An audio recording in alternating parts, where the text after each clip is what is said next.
Hola a todos, estamos aquí en un nuevo vídeo de Derecho Internacional Privado y esta vez vamos a ver el tema 16, la celebración del matrimonio y su nulidad. A modo de introducción diremos que el derecho de familia y en concreto el matrimonio son sectores que tradicionalmente han sido propicios a conflictos de leyes por las diferencias en su concepción de los derechos internos por cuestiones religiosas, culturales, etc. Es decir, es lo mismo el concepto que tenemos aquí en España que a lo mejor el concepto de matrimonio que tienen en países orientales. ¿Vale? Las premisas de las que partía la regulación de familia han cambiado radicalmente por el cambio de la sociedad, que se meten nuevos elementos como son las uniones de hecho, los matrimonios homosexuales y pues una sociedad multicultural con diversas concepciones de lo que es el matrimonio ajenas de la cultura occidental, que más o menos es toda la misma, pero claro, entra la oriental, entra una serie de cosas que vamos a seguir viendo a continuación. Bien, las uniones de hecho. Junto al derecho a contraer matrimonio existe el derecho de no contraerlo. Matrimonio y unión de hecho son situaciones distintas, pero los problemas que suscitan pueden ser parecidos. Sobre todo en el momento de la ruptura o del fallecimiento de uno de los integrantes. No tenemos en el ordenamiento jurídico español normas de derecho internacional privado autónomas ni convencionales que determinen la ley rectora de las mismas, ¿vale? En caso de unión de hecho. La jurisprudencia tampoco se ha pronunciado hasta ahora. La solución dada por gran parte de la doctrina es que cada pretensión suscitada o cada efecto jurídico perseguido debería quedar bajo la ley rectora de esa pretensión o efecto. Sin embargo, como nos está mostrando el derecho comparado e incluso en algunas comunidades autónomas, son cada vez más las legislaciones que regulan estas situaciones. El matrimonio poligámico. A ver, esto es importante. El artículo 32.2 de la Constitución establece una reserva de ley para regular el núcleo del matrimonio. ¿Vale? Tenemos unos derechos fundamentales que son el de la igualdad y la libertad y también la prohibición de la poligamia como la necesidad de libre consentimiento para contraer matrimonio. Es decir, tenemos que el matrimonio se basa en unos derechos que son el de igualdad, libertad, prohibición de la poligamia y libre consentimiento. No existe posibilidad de contraer en España o por españoles válidamente un segundo matrimonio poligámico, ya que es necesaria la acreditación de la capacidad nupcial de ambos contrayentes. Nuestro sistema admite, sin embargo, tal forma de matrimonio siempre que sea el primero de los contraídos por ambos cónyuges. Aquí es lo que se llama el potencialmente poligámico. El problema que puede plantear es el de los efectos que puede reconocerse al segundo de los matrimonios poligámicos, porque en España no hay mucha jurisprudencia sobre esta cuestión. La celebración del matrimonio. Como consideraciones previas diremos que el derecho a contraer matrimonio es un derecho constitucionalmente protegido y parte de la doctrina lo considera como derecho fundamental, ¿vale? Artículo 32 de la Constitución. No goza de la protección especial del recurso de amparo ante el Tribunal Constitucional, no obstante es considerado internacionalmente un derecho fundamental en convenios de derechos humanos ratificados en España, como es el Convenio de las Naciones Unidas de 1962, el de París de 1964, la Comisión Internacional de Estado Civil de 1980 del Certificado de Capacidad Matrimonial, el Acuerdo del Estado Español y la Santa Sede, acuerdos de cooperación del Estado Español con la Federación de Entidades Religiosas Evangélicas en España, Federación de Comunidades Israelitas en España y Comisión Islámica en España, aprobados por la Ley 24, 25 y 26 de 1992. Estas leyes son importantes, ¿vale? Estas dos últimas, porque establece los modos que puede revestir el matrimonio civil. O sea, existe el matrimonio civil y el religioso, ¿vale? Que el religioso no deja de ser uno civil revestido de una forma religiosa. Que en España solo son admitidas el católico, el evangélico, el israelita y el islámico. Y ya. Condiciones de validez del matrimonio. Como condiciones de fondo diremos que la ley aplicable al consentimiento y la capacidad no se regula en el Código Civil. Entonces será la ley personal de cada contrayente en el momento de la celebración del matrimonio la que rija tanto consentimiento como los requisitos de la edad, aptitud física, autorización paterna, impedimento, por falta de capacidad. La aplicación de la ley nacional, tanto al consentimiento como a la capacidad, determina la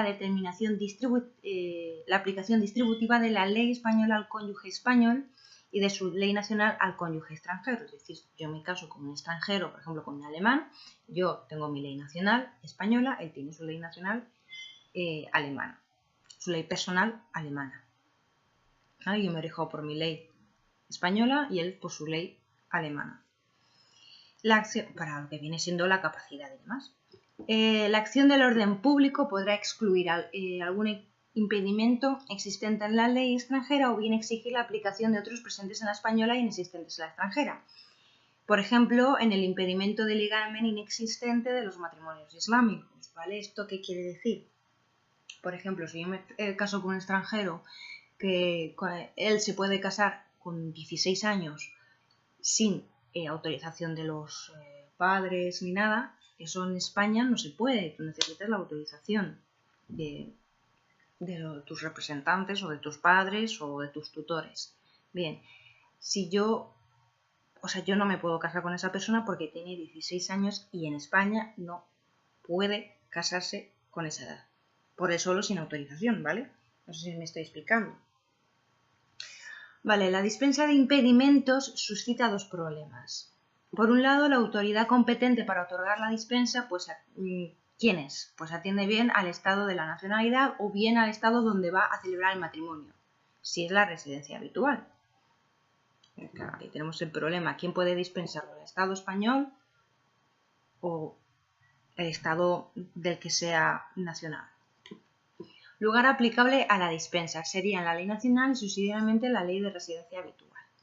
Hay dos excepciones a la aplicación de la ley nacional de los contrayentes a las condiciones de fondo del matrimonio. En primer lugar, no se aplica la ley nacional a la capacidad matrimonial del cónyuge divorciado. Es decir, la sentencia de divorcio modifica el estado civil y disuelve el vínculo matrimonial.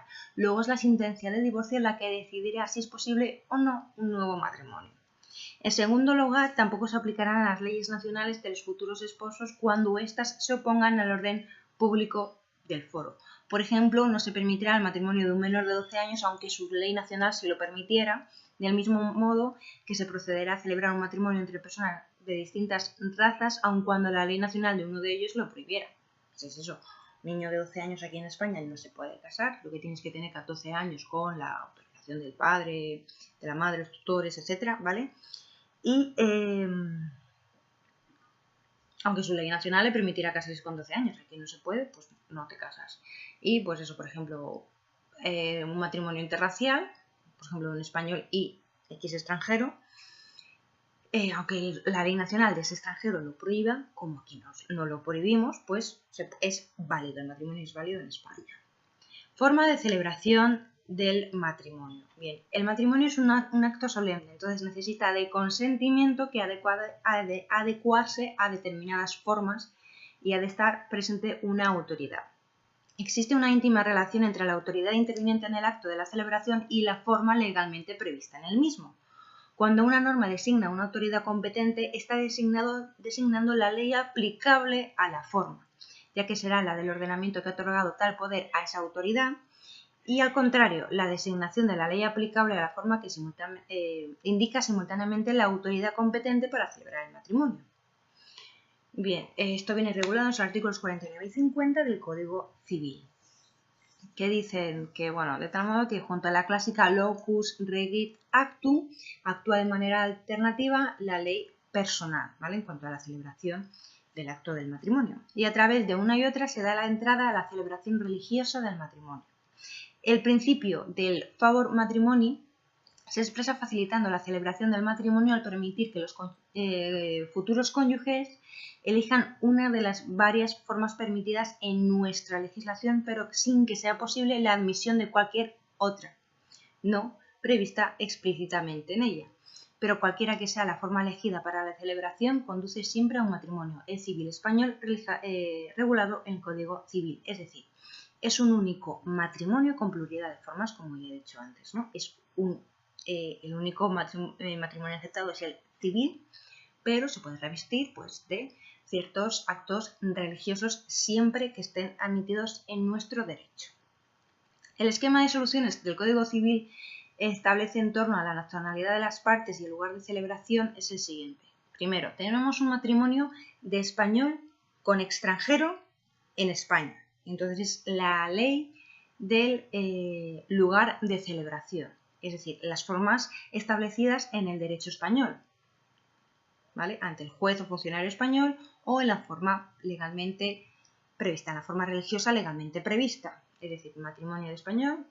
Yo, por ejemplo, me caso con un extranjero, vamos a poner, yo qué sé, alguien de, no sé, de Estados Unidos, por ejemplo, ¿vale? Nos atendemos, como me estoy casando en España, atendemos a la ley española, ¿vale? La ley del lugar de celebración del matrimonio, es decir, con las formas del derecho español, o sea, matrimonio civil con, si quiero, diversas formas, la evangélica, la israelita, la islámica o la católica. Como segundo tenemos matrimonio contraído por españoles o español y extranjero fuera de España.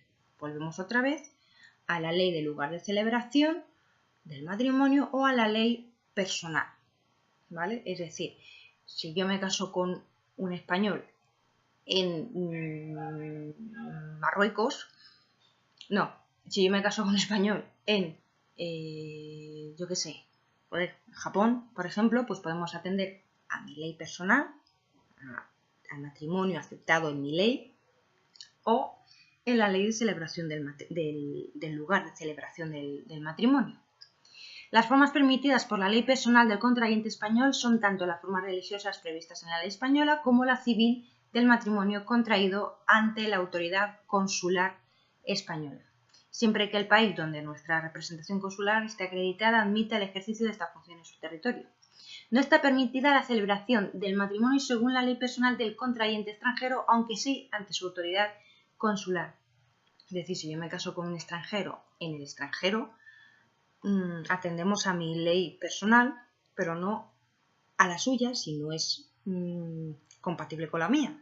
Esto a lo mejor es un poco lioso, pero no es difícil, ¿vale? Luego tenemos matrimonio contraído por dos extranjeros en España. Entonces, es válido el matrimonio conforme a la lex loci, es decir, pues, ante la autoridad civil o religiosa acreditada en España y conforme a la ley personal de cualquiera de ellos, o sea, ante autoridad consular extranjera en España o ante autoridad religiosa, aunque no esté reconocida en España, siempre que los matrimonios celebrados ante ella se reconozca efectos civiles por cualquiera de las leyes personales de los cónyuges. Es decir, aunque no sea si son dos extranjeros que se casan en España, por ejemplo, dos japoneses que se quieren casar aquí en España, ¿vale? Aunque su ley aunque nuestra ley no permita la forma religiosa que ellos vayan con las que ellos van a celebrar el matrimonio, como lo están celebrando, por así decirlo, pues ante la autoridad consular, ¿vale? Aunque no es, o sea, se le reconoce los efectos, aunque no siga las formas válidas en España, pero los efectos existen, ¿vale? Esto en el caso de dos extranjeros en España. Luego tenemos matrimonio contraído por extranjeros en el extranjero. Esto no viene en el Código Civil, ¿vale? El problema, pues, es el de la validez, ¿no? Ante un juez español en virtud del foro de competencia de la Ley Orgánica del Poder Judicial, sino también en la posibilidad de su inscripción si alguno de los adquirentes, pues luego, si alguno de las partes luego adquiere nacionalidad española, es decir, los extranjeros, pues eso, dos japoneses se han casado en Japón y luego quieren venir aquí, ¿vale? Adquieren la nacionalidad, o al menos uno de ellos, su matrimonio se puede inscribir o no se puede inscribir o tienen que repetirlo. Y será válido si se ha procedido a un acuerdo de ley del lugar de celebración o la personal de cualquiera de los cónyuges. Bien. Y luego tenemos lo que viene siendo el matrimonio sin forma, matrimonio consensual o matrimonio informal. Son uniones establecidas sin intervención de autoridad en virtud de una posesión de Estado o by habitation and reputation. No sé si lo pronuncio bien. La validez de un matrimonio de este tipo puede presentarse ante el juez español. La doctrina admite su validez siempre que tales uniones fueran admitidas por la lex loci. También serían considerados válidos si la ley personal de cualquiera de los cónyuges, siendo ambos extranjeros, lo permitiera. ¿Vale? Entonces, tenemos tipos de matrimonio, por así decirlo: matrimonio de español con extranjero en España, matrimonio de españoles o español y extranjero fuera de España, matrimonio por dos extranjeros en España, matrimonio por dos extranjeros en el extranjero y matrimonio sin forma. La nulidad del matrimonio. La infracción de los requisitos de fondo o formales de prestación del consentimiento al matrimonio puede acarrear la inexistencia del matrimonio o ver su ineficacia, es decir, la nulidad. Pues, por ejemplo, cuando el consentimiento ha estado viciado y se prueba, etcétera, etcétera, etcétera, ¿vale? Pues se da la nulidad del matrimonio, que no es como un divorcio o una separación, no, es como si el matrimonio nunca hubiera existido. Ley aplicable a la nulidad. La nulidad del matrimonio debe ser declarada por la ley judicial. Si la nulidad se pretende alegando la infracción de los requisitos de forma, se estará atentos al artículo 49 y 50, y si se alega infracción de los requisitos de fondo, pues a la ley nacional de cada uno de los contrayentes. La ley rectora de la nulidad tiene el ámbito general de aplicación, que incluye tanto los plazos como condiciones, por la caducidad y la prescripción, como la posibilidad de convalidación de un matrimonio nulo. Esta ley también determinará a las personas legitimadas para ejercer esta acción. Los efectos de la nulidad. La declaración de nulidad de un matrimonio no impide que éste pueda producir efectos civiles propios de un matrimonio válido. Es la figura del matrimonio putativo. La atenuación de los efectos de la nulidad se regirá por la misma ley que rige la nulidad del matrimonio. Esta ley determinará si existe o no nulidad y su extensión, es decir, cuáles son los efectos civiles del matrimonio que el matrimonio nulo ha producido. Si el matrimonio putativo no existiera la ley aplicable a la nulidad, el Tribunal Español acudirá a los principios de orden público para evitar las consecuencias de que ellos se derivarían tanto al cónyuge de buena fe como para los hijos. En el supuesto de que la ley aplicable a la nulidad sí reconociera algunos efectos al matrimonio nulo, la doctrina disentía en cuanto a determinar cuál es la ley aplicable a los mismos, y tampoco existe jurisprudencia. En el caso de que la ley aplicable a la nulidad prevea un régimen de convenio regulador, su equiparación a los del divorcio nos permite estudiarlo en el tema dedicado al divorcio, que creo que es el siguiente. Respecto de las obligaciones que surgen derivadas de la sentencia de nulidad, como pensiones, guarda, visita, alimentos, etc., sería la ley de nulidad la aplicable. La disolución del régimen económico matrimonial por causa de nulidad se llevará a cabo conforme a la ley rectora de dicho régimen matrimonial. ¿Qué? Cuando me digas comemos, ¿vale? Vale. Es decir, aunque el matrimonio sea nulo, sí tiene ciertos efectos, por ejemplo, pues lo que viene siendo con la pensión o la guarda y visita de los niños. Inscripción registral y prueba de la celebración del matrimonio. Los matrimonios inscribibles en el registro civil español y su prueba. De acuerdo con el artículo 61 del Código Civil, el matrimonio produce efectos civiles desde su celebración. Es decir, son inscribibles en el registro civil los matrimonios en los que al menos uno de los cónyuges es español, independientemente de dónde se contraiga, siempre que el matrimonio se contraiga en España, independientemente de la nacionalidad de los cónyuges. También se inscribirán los hechos y actos que hayan tenido lugar fuera de España cuando las correspondientes inscripciones sean exigidas por el derecho español. La inscripción supone no solo la prueba del matrimonio, sino también la presunción de su validez. La inscripción en el registro hace fe del matrimonio, de la fecha y del lugar en el que se encuentra. Una vez inscrito el matrimonio en el registro, se entregará a cada uno de los contrayentes un documento acreditativo de la celebración del matrimonio.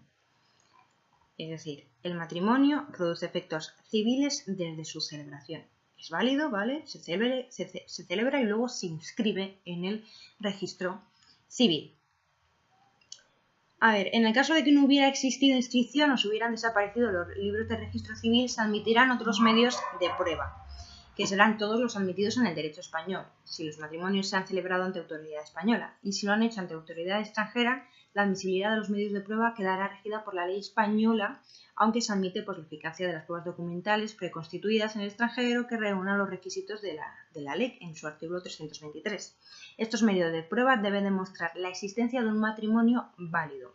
Cuando las pruebas aportadas no hayan sido suficientes para la inscripción o el matrimonio no reúna los requisitos exigidos para su validez que viene en el Código Civil, se puede proceder a la anotación con valor simplemente informativo, es decir, existe este matrimonio pero no se ajusta a la legislación española o existe este problema o lo que sea, ¿vale?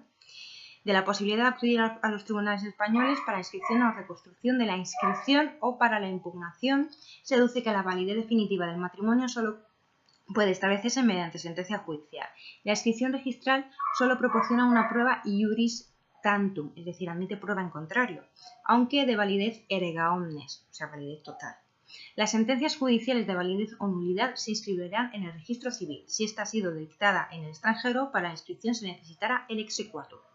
Si la sentencia ha sido dictada por el tribunal eclesiástico, se estará lo previsto en el artículo 80 del Código Civil y al artículo 61 de la Ley de Registro Civil. Los matrimonios no inscribibles en el registro civil español y su prueba. No tienen acceso al registro civil los matrimonios de extranjeros contraídos en extranjeros, a no ser que sirvan de base para otras inscripciones exigidas en derecho español. La prueba de estos matrimonios no inscribibles se llevan a cabo por el artículo 323 de la ley en relación con el artículo 319. Si se trata de una prueba documental o de cualquier otro medio de prueba admitido en derecho español, se limitará al hecho de la celebración del matrimonio y no su validez. Es decir, por ejemplo, se inscribe, no sé, a lo mejor por algún tema de un bien inmueble o yo qué sé, ¿vale? Lo que se inscribe es la celebración, que el matrimonio existe, no la validez del mismo. Y si la prueba es un documento público y se pretende no solo probar el hecho, la fecha o la identidad de las partes, sino también su eficacia, se estará lo que viene en el artículo 323 de la ley, que exige que éste sea determinada conforme a las leyes extranjeras españolas y aplicables a la capacidad, objeto y forma de los negocios jurídicos. Y ya está, hasta aquí el tema 16 y nos vemos en el siguiente.